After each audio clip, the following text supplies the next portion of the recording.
और आइए आपको उस कल्प वृक्ष के दर्शन कराते हैं जो कलिकाल में तीर्थों में पाया जाता है, विशेष तीर्थों में पाया जाता है, जहां संत और भक्त और वो भूमि स्वतः प्रकट करती है।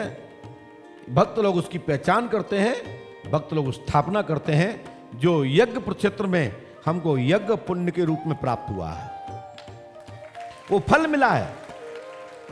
कभी कभी भक्त के द्वारा संतों को दर्शन होता है और कभी संतों के द्वारा भक्त को दर्शन होता है। हमारे अनेक तीर्थों में अलग अलग प्रकार के आख्यान मिलते हैं जहां शिष्यों के कारण गुरुओं को भगवान का दर्शन मिला है, कहीं कहीं भक्तों को गुरु के कारण भगवान का दर्शन मिला है। एक दूसरे को ही एक दूसरे के तप के आधार पर दर्शन संभव होते हैं। तो हमको भी यहाँ यज्ञ के तप और भक्तों के द्वारा स्थापित, उनके द्वारा पहचानित और प्रतिष्ठित किया कि ये आपके यहाँ यज्ञ का पुण्य प्राप्त हुआ है, आपके आंगन में कल्प वृक्ष की स्थापना है। आप जो दर्शन कर रहे हैं ये कल्प वृक्ष है, ये साधारण बात नहीं है। जिस भूमि पर आप दर्शन कर रहे हैं, इस भूमि पर 2013 में 1111 कुंडी महायज्ञ हुआ है और उसी कुंडी के बीच मध्य 9 कुंडीय प्रतिवर्ष महायज्ञ होता है, जिसमें सैकड़ों परिवार बैठ करके हवन करते हैं। और ये मैंने समझा कि उस परिसर में जब कल्प वृक्ष का संतों के द्वारा, भक्तों के द्वारा बताया गया कि महाराज ये आपके यज्ञ प्रक्षेत्र में कल्प वृक्ष का पेड़ है, आपके यहाँ वृक्ष लगा हुआ है। मैंने कि कहां से देखा और लोगों ने बताया, तो ये वृक्ष पंडुकर धाम में भक्त लोग पूज रहे थे। कुछ भक्तों ने मुझे बताया कि ये महाराज मैं तो उसको बहुत छोटे से पूज रहा हूं, आपको पता नहीं था। मैंने कहा मैं तो यज्ञ भगवान को ही कल्प वृक्ष मानता हूं। तो ये कल्प वृक्ष को आप दर्शन करिए। ये कल्प वृक्ष पर जैसे कदम के पेड़ पर भगवान स्वयं श्री कृष्ण ने कनपचासनी नाम की ऐक्षणी को बंधन किया था, उसी प्रकार से कल्प वृक्ष में वो क्षमता थी त्रेता सतयुग में कि जो उसके नीचे जो बैठ के मांगते थे वो मिल जाता था, जो मांगते थे। लेकिन अब कलयुग में वृक्ष का दर्शन तो है ही, लेकिन यज्ञ मंडप की जो छाई है वो भी कल्प वृक्ष। वहां मांग के तो देखो, समय अनुकूल आने पर आपको प्राप्त हो जाएगा।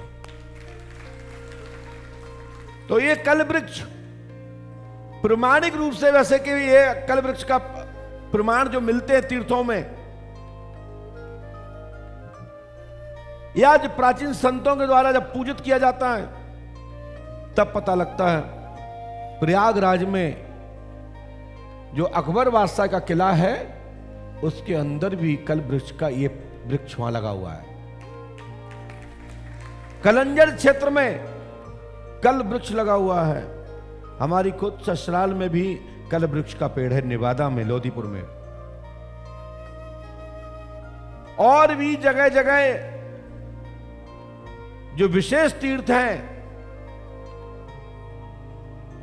सागर मध्य प्रदेश में भी एक ऐसा स्थल है, वहां पर भी कल्प वृक्ष है। तो ये भारत भूमि ऋषि प्रधान देश है, यहां तो देवताओं की भूमि है।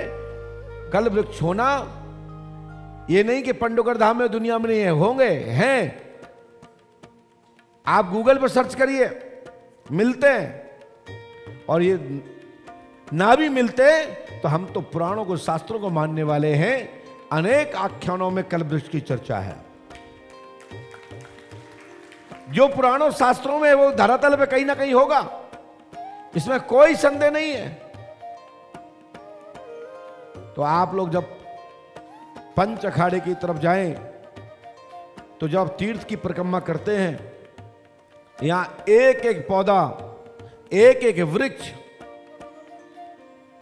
तीर्थ क्षेत्र में वो ही प्रकट होते हैं, वो ही लगते हैं। या जो भी घास लगी है वो साधारण नहीं है, ये सब देवता नहीं है। तीर्थ में एक एक कंकड़, एक एक तिनका कचड़े के रूप में भी पड़ा है, तो ये मान के चलिए कोई ना कोई प्रायश्चित करने के लिए पड़ा है, इसका कोई ना कोई कर्म बिगड़ा होगा, इसलिए यहां आकर के डला है। लाते पढ़ते पढ़ते वो उसकी भी मुक्ति हो जाएगी। लोगों के चरणों पढ़ते पढ़ते मुक्ति हो जाएगी। इसलिए तीर्थ में कचरा नहीं फैलाना चाहिए। मैं आप लोगों से कहना चाहता हूं, क्योंकि आप भी इसके दोषी बनते हैं। साफ सफाई रखिए और कोई भी वृक्ष, कोई भी पौधे की पत्ती डंगाली ना तोड़ें।